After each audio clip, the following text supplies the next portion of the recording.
Well, welcome.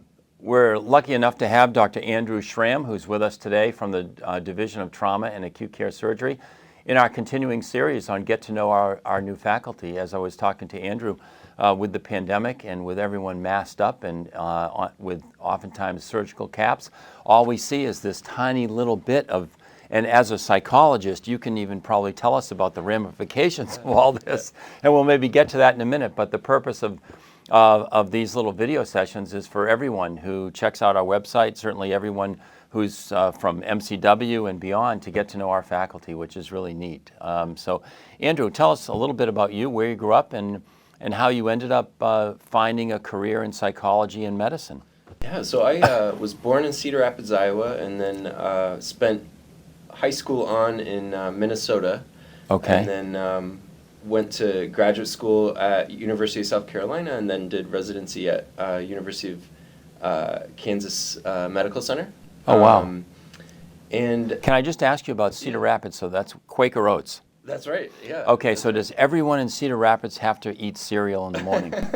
Yeah, I mean, Quaker Oats is, the thing is you're driving over this bridge on the interstate, and you can always smell when they're manufacturing the Quaker Oats. You know, yeah, wow.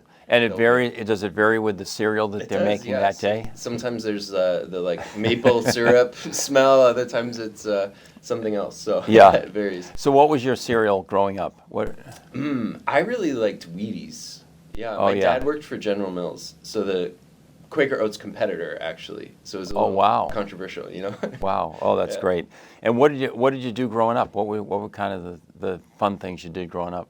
Anything outside. So I loved riding my bike, spending time on the lake, had a little sailboat, and loved spending time on the lake, hiking, camping. Oh, that's great. Yeah. Oh, that's nice. And how did you find the field of psychology? So I was interested in neuroscience, and as I in fact, I initially was a music major in undergrad, and I found that I was getting C's and D's in my music theory classes, and really wanting to read the psychology textbook, you know, beyond the chapters that were assigned. I was really excited about it, and so in getting into health psychology, you know, I'm really interested in the way that behavior and psychological factors can impact medical outcomes or physical illness. Oh, absolutely. Now, you went to, as you mentioned, you went to South Carolina for your master's and PhD. Yep. And how did you like the University of South Carolina and that whole area? A little bit different than Iowa. Very different. And probably a little bit different than Wisconsin. Yeah, definitely. The summers are unbearable. So I like summers here much better. Yeah. But, you know, it was a great community there, and a wonderful and supportive program. So I'm thankful for... And the people probably fairly similar between that part of the country and the Midwest, did you think? Or I do, yeah. There's a similar kind of hospitality, I think, and kind of welcoming nature that I feel like is common across. And, you know, there are so many areas where you could have taken your field. So psychology, you could have been in an academic medical center, in mainstream healthcare. You could have been in other areas. How did you realize that this was an area that interests you? And then you can also tell people who may be watching this video what you do for the Division of Trauma and Acute Care Surgery. So those two questions: why you chose this field, and then what does Monday through Friday bring for you?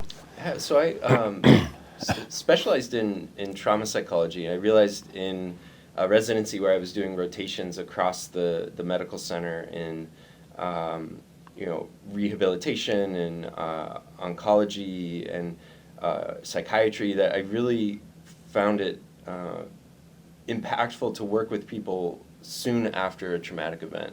And that any intervention we can provide immediately in the aftermath of some kind of injury or traumatic event can have a huge impact on people. And so was really drawn to MCW because it's one of few academic medical centers in the country that have a trauma psychology embedded in a trauma Sure. center. Yeah. And so it was a wonderful fit in terms of those interests.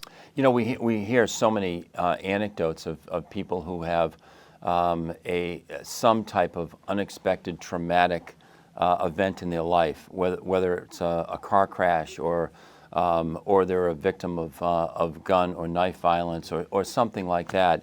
And I don't think we can, if we haven't experienced that in ourselves or our family, it's so hard to know the impact of that. I mean, maybe give us your thoughts on what I mean. And for many people, it's oftentimes life-changing, isn't it? Definitely, yeah. And I think especially when the trauma is interpersonal in nature, you know, it really our trust in others and our relationships are just so core to being human. And so when that's violated in some way, it truly can shake people to their core.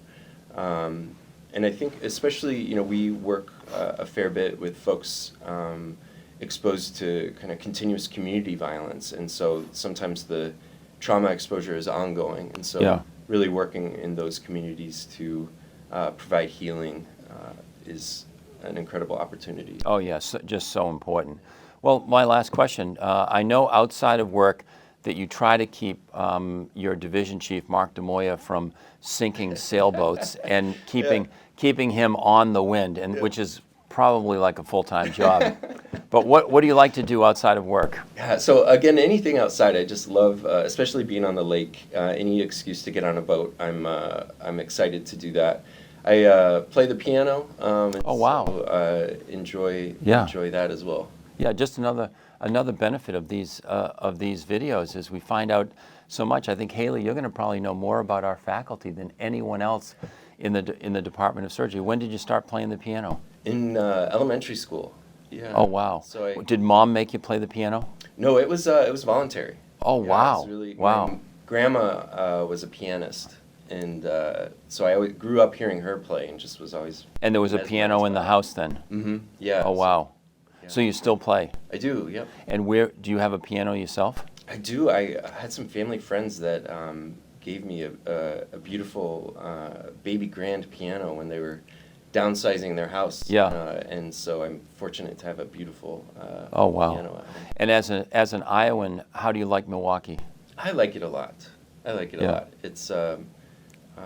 It's been hard kind of getting to know the area during a pandemic, so I'm excited to kind of engage with the community more as things hopefully wind down. Oh, that's great. Good for you. Dr. Andrew Schramm, Division of Trauma and Acute Care Surgery. Andrew, thanks so much. I look forward to getting out with you on the lake this summer again. Looking forward to it.